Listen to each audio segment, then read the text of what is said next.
दोस्तों नमस्कार। हमारे जीवन में दादी माँ पहले कहानियाँ सुनाया करती थी और वो कहानियाँ हमारे जीवन में बहुत काम आती थीं। और हमारा जीवन वो भी एक कहानी है जिसमें तरह तरह के उतार चढ़ाव आते रहते हैं और हमारे जीवन को प्रभावित करते हैं। धीरे धीरे आदमी अपने अंतिम चरण पर पहुंच जाता है। आइए इसी तरह से हम आपको एक कहानी सुनाने जा रहे हैं। कहानी का शीर्षक है हकीकत। रामू चारपाई पर पड़ा, जीवन के अंतिम चरण पड़ाव पर हल्की सांस ले रहा था। नाड़ी की गति अति क्षीण होती जा रही थी। रामू का चाचा रामू के ठंडे पड़ जाने की राह देख रहा था।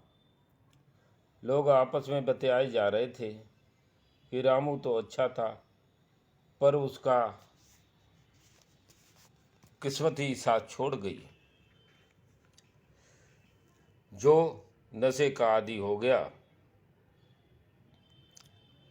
माँ की कोख से जन्मा रामू माँ बाप के बुढ़ापे की अकेली संतान था।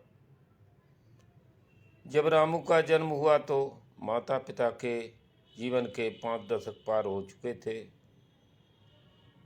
उनके रक्त में ठंडापन आने लगा था। शरीर झुर्रियाँ देने लगा था। रामू के पिता शिवचरण बिना पढ़े लिखे थे।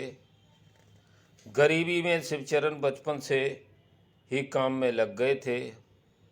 मात्र 5 बीघा खेत रामू के पिता के हिस्से में था, उसी से गुजर बसर होती थी। माँ कुंती घर के काम में व्यस्त रहती थी। खेती का बुरा हाल, पानी के संसाधन नहीं थे। रेतपुर ढेकले इत्यादि सिंचाई के साधन थे। खेत से 2-4 मन अनाज पैदा हो गया, बस उसी से गुजारा होता था। रामू धीरे धीरे 5 साल का हो गया। उसकी माँ टाउन जो बीमारी होती प्लेग की चपेट में आकर भगवान को प्यारी हो गई। घर में काले बादल मंडराने लगे।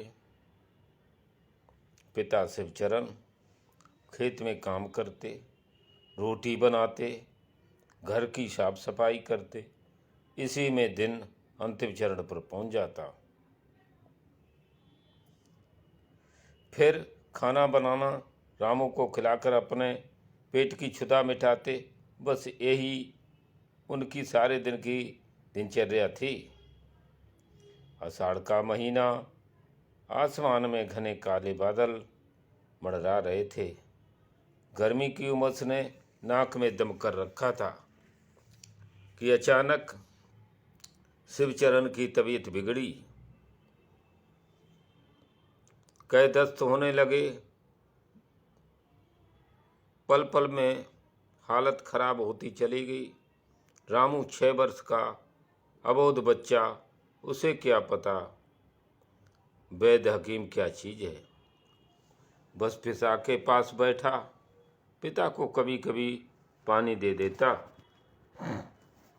दवा के बारे में उसे कुछ बोध न था। रात के 12 बजे थे। रामू पिता के पास अकेला। शिवचरण के एक छोटा भाई भी था।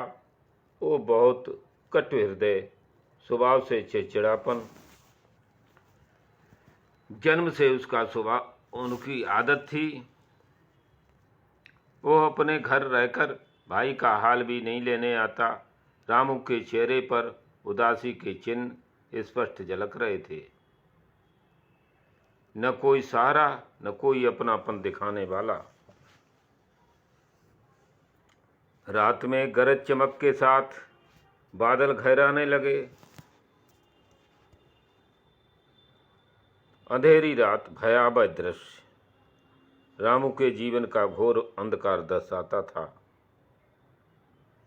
दिन भर का थका मांदा रामू को नींद के झोंके आना शुरू हो गए थे। पिता शिवचरण असहाय की भांति पड़ा मौत को गले लगाने को विवश था। दस्त पल पल में आते, आह आह की आवाज के साथ उल्टी बराबर हो रही थी। शाम रात के 1 बजे तक का समय निर्जलीकरण करने को काफी था। अब शिवचरण अचेत अवस्था में था। रामू की नींद गहराती गई। उधर शिवचरण निर्जलीकरण के कारण मौत के मुंह में समा गए। सुबह जब रामू की नींद खुली तो देखा कि पिता का पार्थिव शरीर पड़ा चेतनाहीन था। रामू की बबकारी फूट पड़ी। पड़ोसी आए, फिर गांव वाले रामू का रोना सुनकर इकट्ठा हो गए।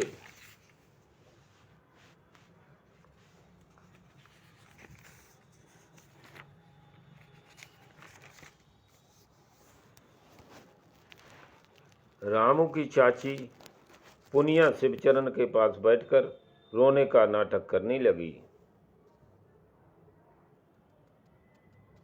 उसकी आंख में एक भी आंसू न था। गांव वाले तरह तरह की बातें करते। रामू का रो रो कर बुरा हाल। कोई उसे समझाता तो कोई पुचकारता। गांव के ही मुखिया रामधनी चौबे वहीं पर मौजूद थे। उन्होंने शिवचरण के अंतिम संस्कार करने की सारी व्यवस्था की घोषणा की। अब क्या था, शिवचरण की अर्थी को लेकर धनपत, जो कि रामू का भाई था, जो कि रामू का चाचा था, सभी गांव वालों के साथ शमशान में अंतिम संस्कार करने के बाद घर आता है। उसकी सहमत से चाचा धनपत रामू के पालन पोषण की सहमत जताता है। पिता का साया उठते ही रामू खुद असहाय की भांति चाचा के घर रहने को मजबूर था। धनपत की घरवाली पुनिया स्वभाव अच्छा नहीं था।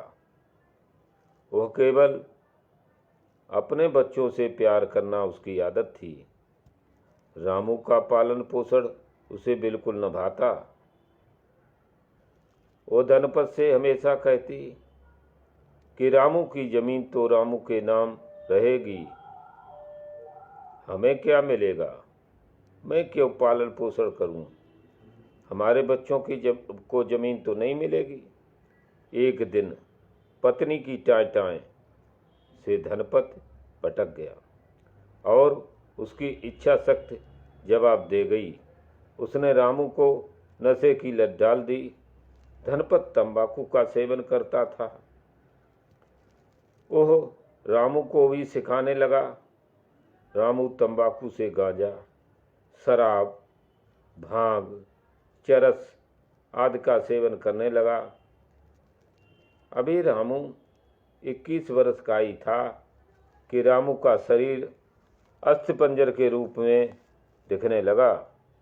रामू सारे दिन नशा किए पड़ा रहता। न कोई काम न धंधा, बस नशे में अंधा।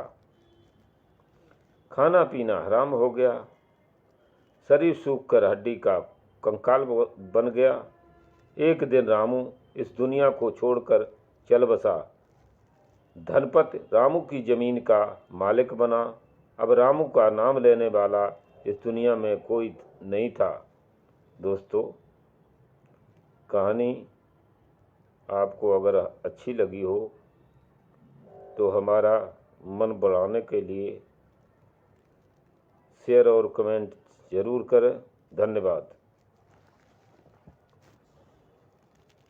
कवि राम निवास राम, रूपनगर, फर्रुखाबाद।